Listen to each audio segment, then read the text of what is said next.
Okay, so we have a lot to talk about from May. Revolut's battle for a banking license is hotting up and becoming a bit of a political mudslinging match. Interest rates now the highest since 2008. Interest rates continue to rise, the Bank of England increased the base rate, and as a result, Chase UK and Kroo have increased their savings rates. Starling Bank released their financial report, and surprisingly, Anne Boden, their founder and CEO, is stepping down. The British Bank Awards happened, and the UK government continues to write stern letters to banks in an attempt to make them increase their savings rates. We'll discuss all of that and more, and as always, wrap up the video with some of our top savings accounts in May. But first, let's talk about Revolut. I think Revolut's probably one of the most ambitious companies on the planet. Okay, so Revolut are the epitome of startup culture. They're innovative, unafraid of change, and clearly move fast when making decisions and implementing new products. And when they applied for a UK banking license in late 2020, they probably hoped that they'd receive a decision and be licensed as fast as Usain Bolt. But that's just not been the case. 2 years later and they still don't have a license, and instead of a sprint, the whole process has probably felt more like running a marathon with Boris Johnson on your back. Most recently, headlines have gone as far to say that the Bank of England will be rejecting their application for a license. But I believe that to be more or less clickbait. The Telegraph initially reported saying that the Bank of England has told the Treasury that after 2 years, it is planning to reject Revolut's application for a license. So does this mean it's all over? Well, not really, because the Telegraph goes on to write that there are now urgent talks taking place behind the scenes in a bid to rescue the license application. And it would appear that these urgent talks are actually being instigated by the UK government, who are trying to help Revolut secure their license. This intervention may have come after Nikolai Storonsky, Revolut's co-founder and CEO, attacked the UK financial tech scene. He told The Times that they would never consider a flotation on the London Stock Exchange because of high taxes, too much red tape, and a skills shortage in Britain. This interview with The Times was a power play, simple as, and actually a very smart one. You see, right now, the UK's economic growth isn't the best. GDP is basically flat, and corporations as well as startups are looking to do business elsewhere. For example, Arm, a British chip designer, recently chose to list in the US, which came as a major blow to the UK government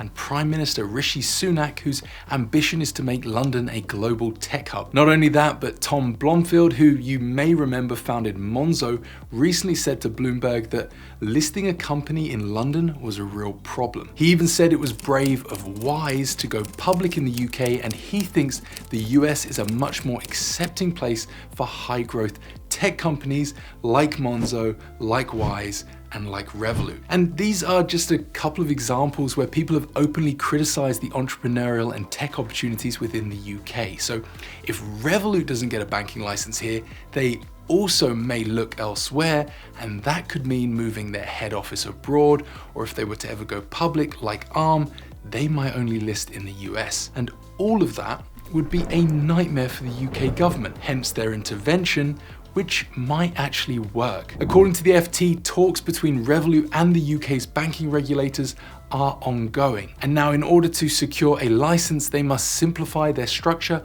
or ownership, expand their board, and add more technology expertise, which is kind of ironic seeing as they are a financial technology company. But hopefully if they can deliver on this, then they will be granted a license. In my honest opinion, Revolut should receive a UK banking license, but at a minimum, approval should be based upon their 2022 financial accounts having a clean bill of health. If you recall, their delayed 21 accounts were somewhat controversial. BDO, their auditor, claimed they couldn't account for hundreds of millions of pounds in revenue. But if this is rectified, then I believe Revolut are more than deserving of a license. Speaking of which, they just got one in Brazil where they launched this month, so they can now offer Brazilians credit and other banking products. And given how populous Brazil is, success there will most certainly grow their customer base, which is reportedly now a whopping 30 million. They've also launched loans in France and a multi-currency business bank account down under in Australia,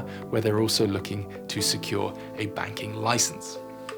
Sorry, one second. Talking about Revolut is thirsty work. If you recall, in April's recap, I spoke about Apple's new savings account. The US tech company has taken a leap into banking and now has an easy access savings account paying 4.15% interest. Well, after they launched, according to Forbes, in just 4 days, they racked up $1 billion in deposits, with 400 million of that being deposited on the day it launched. That is simply insane. And for context, it took Starling Bank around 7 or 8 years to reach roughly $12 to $13 billion in deposits. Apple achieved around 8% of that in 4 days. And I love this because it will put pressure on incumbent American banks like Bank of America and Wells Fargo to offer their customers greater savings rates, because right now the average account in the US pays 0.5%, which is abysmal. Speaking of abysmal savings products, in the UK, the Treasury Committee is actively writing letters to some of the worst offenders. This includes Santander, you've got TSB,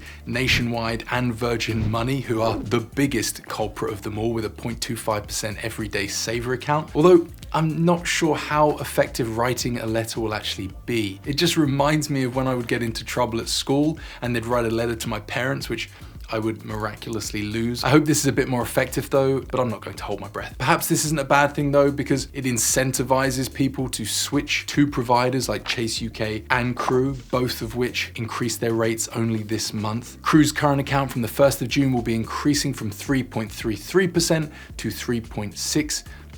And Chase UK's Easy Access Chase Saver account, which if you remember back in 2021 launched at 1.5%, well that's now increased from 3.1 to 3.3%. It is great to see them increasing their savings rates, especially as the Bank of England increases the base rate. But this 3.3% from Chase is no way market leading, and in fact, it doesn't really make a splash anymore. Clearly, Chase don't feel the need for their saver account to be highly competitive, but they still want to remain fair. And it doesn't matter too much to them because their deposits continue to grow and they just surpassed £15 billion.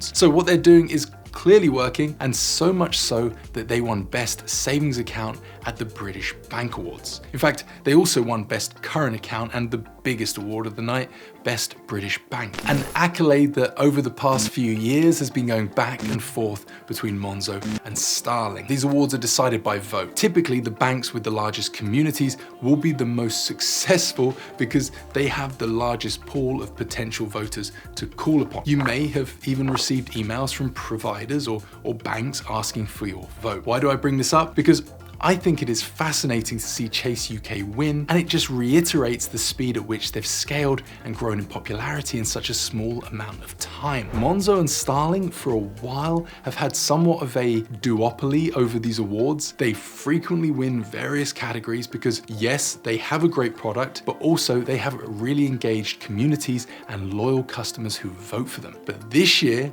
even that wasn't enough to stop Chase UK from winning on the night, which just goes to show that there is a new, potentially dominant force in the UK digital banking space. And I'm sure Monzo and Starling are aware of this and probably threatened by it. There's no way they'll come out unscathed by Chase UK's growing popularity. So they must be thinking about ways they can do better to try and secure deposits and accounts. And I can't wait to see what products, rates, or features Monzo and Starling come out with next to try and differentiate themselves and continue to grow. It really is an exciting time in the digital banking space, especially when you think about how Starling and Monzo historically challenged the big traditional monopolistic banks, forcing them to do better. Well, now you have the behemoth of traditional banks, JP Morgan Chase, forcing Starling and Monzo to do better. Oof. It really is exciting. Starling did also release their financial report for the year ending 2023. It actually was a pretty good year for them. They now have over 3.6 million customer accounts, which I believe is up from 2.8, and roughly 10 to 11 billion pounds in deposits. Although that number has somewhat stagnated over the last year, and unlike Chase UK, Starling's customer deposits aren't growing quite as quickly. And generally speaking, I'm just not sure how much more growth they have in them. While there are obviously millions of people not using Starling who probably have current accounts that don't provide them with the wealth of benefits that Starling Bank could. They're also probably just not fast or too lazy to switch, at least without a good enough reason. Major banks like NatWest and HSBC right now are all offering £200 to switch, and Chase UK, they just let their reward banking entice people to open accounts. Starling, on the other hand, they let their reputation do the talking. They're known for great customer service, fantastic tech, and fee-free international banking.